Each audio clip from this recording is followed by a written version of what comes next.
Hi, you are listening to the Father Support Network podcast. This podcast is for single fathers and fathers in general.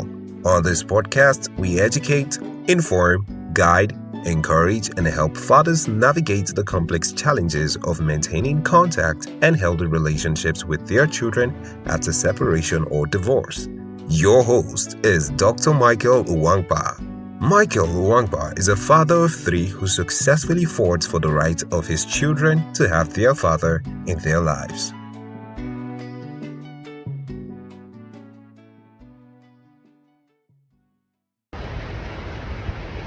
Hello, bonjour.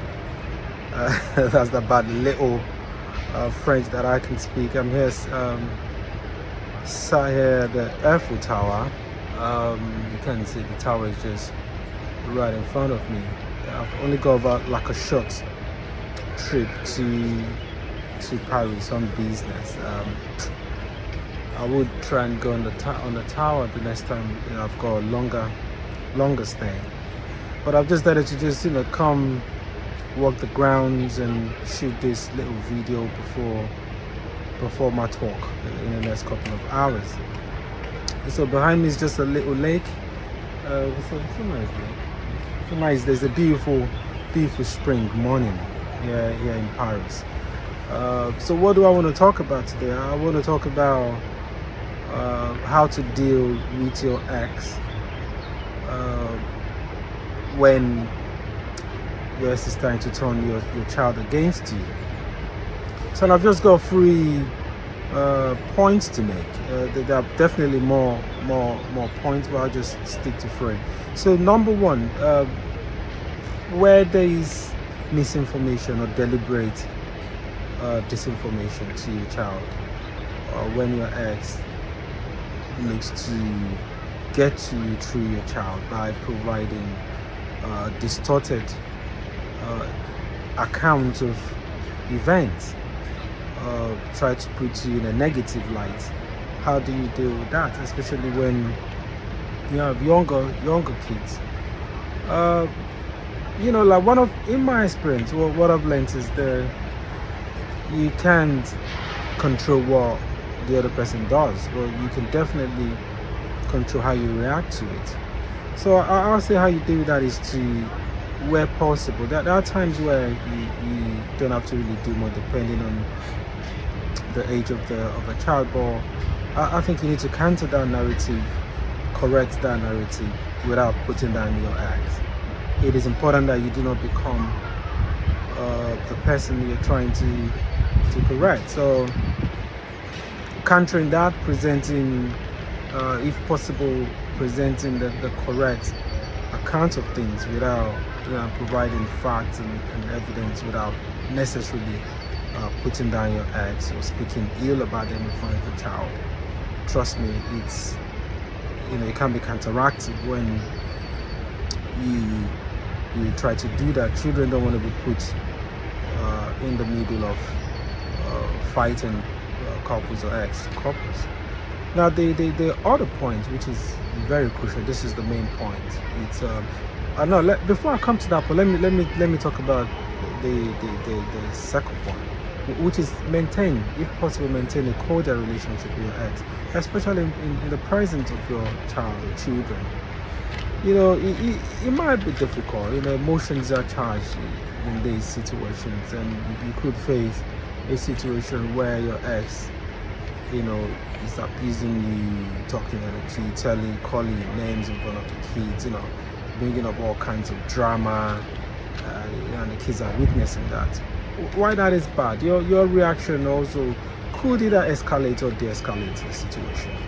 So I would say maintaining a cordial relationship, being polite, see the best possible way to diffuse the situation without aggravating it will be the best. I'll give you, and then but it even goes beyond that. Also, just being civil matters and having a united front. Whether if this is real, that's the best. But even if it's not real, at least putting up that front in front of the children, let them, because kids go by what they're saying. So when they see that you're united and doing united to protect or promote the interests of the children, it does make sense. So I'll give you an example what I mean by being simple. So I remember when my little daughter turned 4, the mom and I, though we were not necessarily bickering in front of the kids, but we weren't really talking. It was a question of just a bit of silent treatment, come get the kids, exchange the kids and just go. But one time when we were forced, my daughter was having some kind of like I don't know if it's dedication in church or something, and then the priest has forced us to sit as a family on the same pew, and then engage and talk. My daughter she said to me, "Oh, Daddy, Mommy talking," and I see how these kids feel when they see me and the mom sometimes when we just crack some jokes or just talk. They feel relieved, they feel happy, they want to have a sense of how the relationship is. So just maintaining that, it's very healthy for the children to witness and to experience. So if it's possible, it causes them distress to argue in front of them, fight in front of them, use swear words, it could have very lasting damage, psychological damage impact on the kids.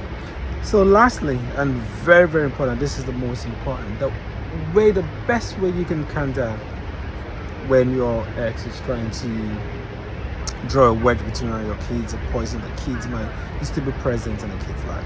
I tell you, it's a battle for the soul of a child, because unfortunately some ex are embittered and they feel that they can't, only way they can get to you is through the child. This is unfortunate, this is sad, because the child loses.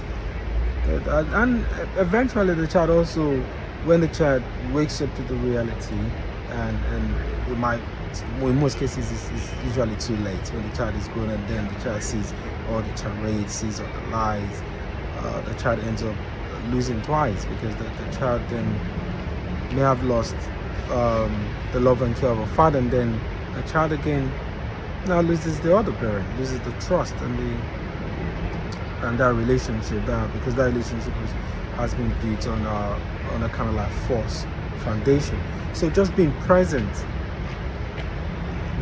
goes a long way, because children go by what they say, what they experience, rather than what you tell them. So just being there and experiencing you having a first-hand experience, having the purest form of interaction, and you just being there, being a father, doing typical things father would do, teaching the child how to ride a bicycle, playing with them in the park, just doing stuff for them. Those memories, creating lasting memories, creating everlasting memories. Those are the things that matter, because whatever the other party is telling the child, that's not the child's reality. The child's lived reality is love, is care.